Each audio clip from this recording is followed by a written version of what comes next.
queridos, enquanto eu orava ao Senhor, pedindo ao Espírito Santo uma palavra para trazer hoje para a igreja do Senhor, e Ele falou comigo: Sandra, Filipenses 4, o livro de Filipenses, ele é o livro da alegria. E sabe o que mais me alegra? Que Paulo estava preso na igreja, em Roma, e o sistema do mundo não pôde aprisionar Paulo. Embora a maioria das cartas de Paulo, ele estava na prisão, mas a mente dele era livre.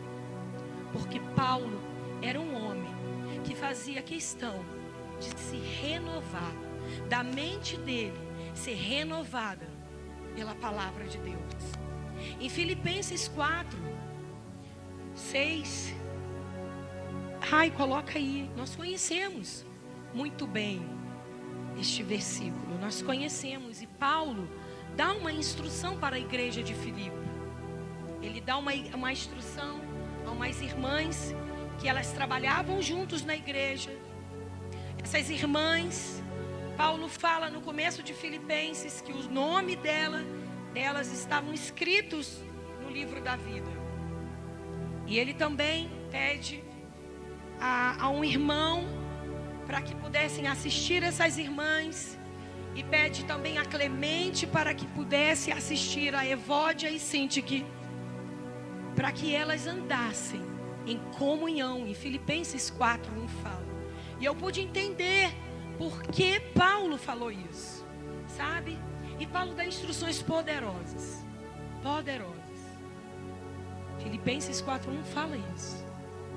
E ele fala assim: meu companheiro de jornada, vá lá e diz a Sintique, diz a irmã, para elas estarem unidas. E como Paulo se alegrava, porque elas estavam juntas para que o evangelho avançasse. Paulo estava preso em Roma, mas ele fala: alegrai-vos no Senhor. Sabe, naquela situação, existiu uma situação que Paulo alertava elas: continuem andando em harmonia. E Paulo, pelo Espírito, lá na prisão, inspirado, falava: alegrai-vos. Pensa comigo, alguém numa situação de Paulo, dizendo à igreja: alegrai-vos, alegrai-vos, alegrai-vos no Senhor. E hoje, essa palavra poderosa, inspirada por Deus, o Senhor nos pergunta: o que tem tentado roubar a nossa paz? O que tem tentado tirar aquilo que já está escrito na palavra? E em Filipenses 4:6, na versão da Nova Tradução da Linguagem de hoje, eu gosto muito, está aí no telão, Rai, e fala assim: Paulo diz à igreja de Ceilândia: não se preocupe com nada, mas em todas as orações peçam ao Senhor, a Deus o que vocês precisam, e orem sempre com o coração agradecido. Sabe, queridos, eu entendo isso, que tudo o que a gente tem passado, nós temos que ter uma comunhão com Deus, e tem que ser, o Senhor tem que conhecer as nossas orações e as nossas petições, mas há algo importante aqui com ações de graça. Sabe, queridos, quando nós temos ação de graça dentro de nós estamos falando ao Senhor como confiamos nele, como nós agradecemos a Ele, porque o fim, ele é bem melhor do que o começo. Sabe, quando Paulo fala se alegra, sabe por que Paulo fala se alegra? Não é pra gente estar que nem bobo. O pau tá rolando, tudo vai morrer. Não, é porque a gente sabe quando vem um relatório que chega até nós e não está de acordo com a palavra de Deus, é pra gente se alegrar, porque a gente conhece o fim, e o fim é bem melhor que o começo. E se esse relatório é um relatório de uma doença, se alegre sim, queridos, porque a palavra de Deus diz em Isaías 53:4 que Jesus, ele já nos deu o direito de sermos curados. Sabe, queridos, e essa alegria que está em nós, ela vai ser só produzida se nós confiarmos no Senhor. Só se nós confiarmos neste Deus que nós chamamos de Pai e de Senhor. E Paulo também fala assim no 7: e a paz de Deus, que ninguém consegue entender, guardará o coração e a mente de vocês, pois vocês estão unidos com quem? Vocês estão unidos com quem? Ah, então nós não estamos unidos a um relatório médico. Nós não estamos unidos a circunstâncias. Nós não estamos unidos quando alguém chega e fala é um casamento falido. Nós não estamos unidos quando alguém fala você não pode mais avançar. Nós estamos unidos com Cristo. E Ele é que garante a nossa vitória. Sabe? E no 8 ele fala assim: por último, meus irmãos, encham a mente de vocês com tudo que é bom e que merece elogio. Isto é, tudo que é verdadeiro, tudo que é digno, tudo que é correto, tudo que é puro, tudo que é agradável, tudo que é decente. E para mim, quando eu olho para isso, eu vejo uma completa renovação da mente. Paulo o tempo todo nas escrituras nos alerta: renovem a sua mente. Para quê? Para que vocês experimentem o que a palavra de Deus diz, que Jesus já garantiu para vocês. E o que a gente vai experimentar? A boa, perfeita e agradável, que é a vontade de Deus para os filhos dele. Queridos, quando Jesus veio aqui na terra, ele tinha uma vida de comunhão tão grande com o Pai, tão grande, que nada tirava Jesus do centro da vontade de Deus que ele veio aqui para cumprir. Ele era tão firme nas convicções dele.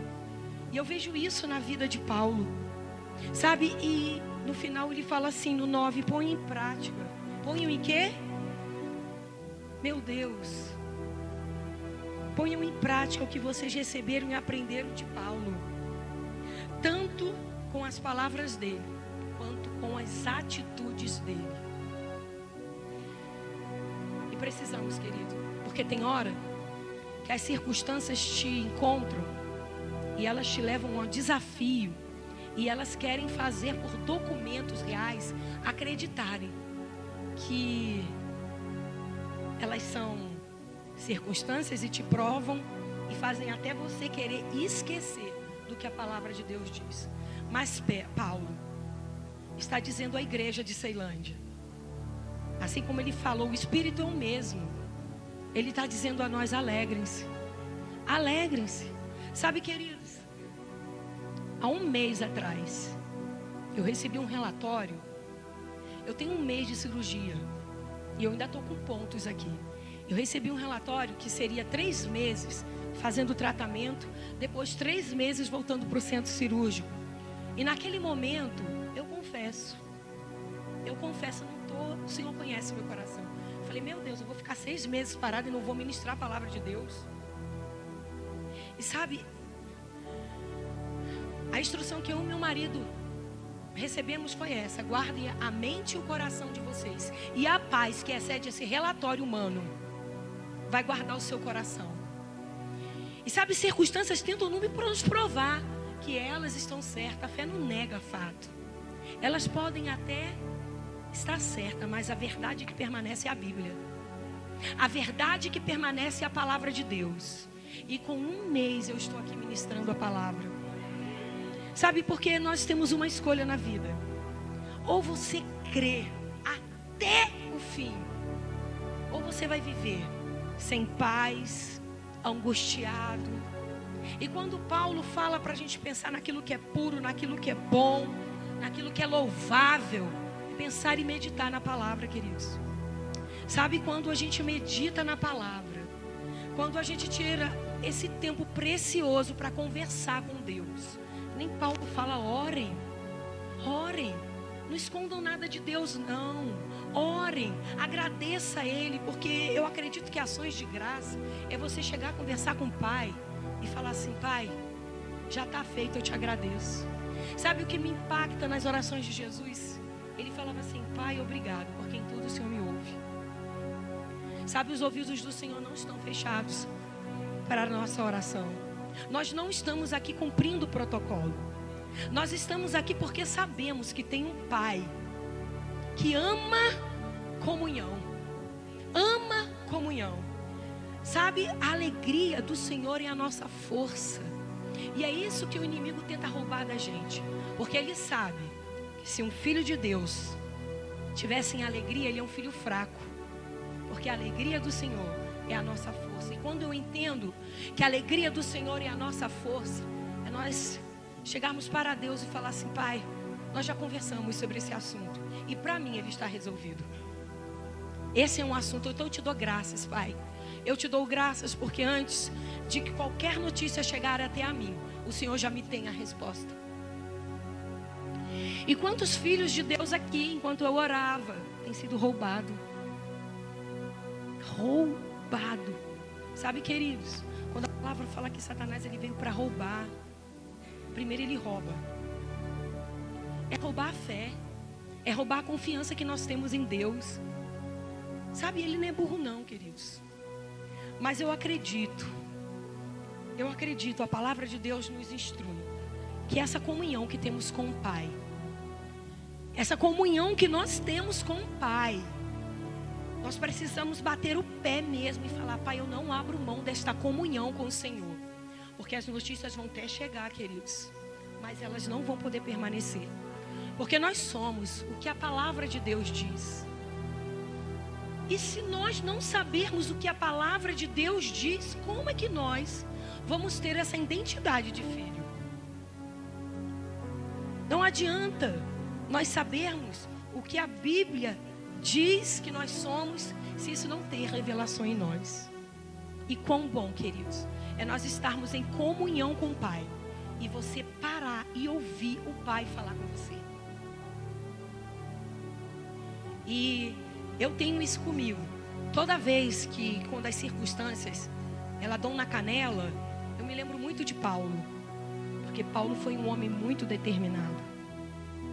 Paulo foi um homem que nada pôde parar ele. E como eu amo as orações de Paulo que estão em Colossenses, que estão em Efésios, e ele instruindo os irmãos aqui em Filipe a se ocuparem com as coisas do alto. E sabe, querido, o céu tem que ser referência para a terra. O céu tem que ser referência para a terra. E quem vai trazer o céu para a terra, como Jesus fala: Pai nosso que estás no céu, santificado seja o teu nome, venha a nós o teu reino. Queridos, quem traz o reino para cá somos nós.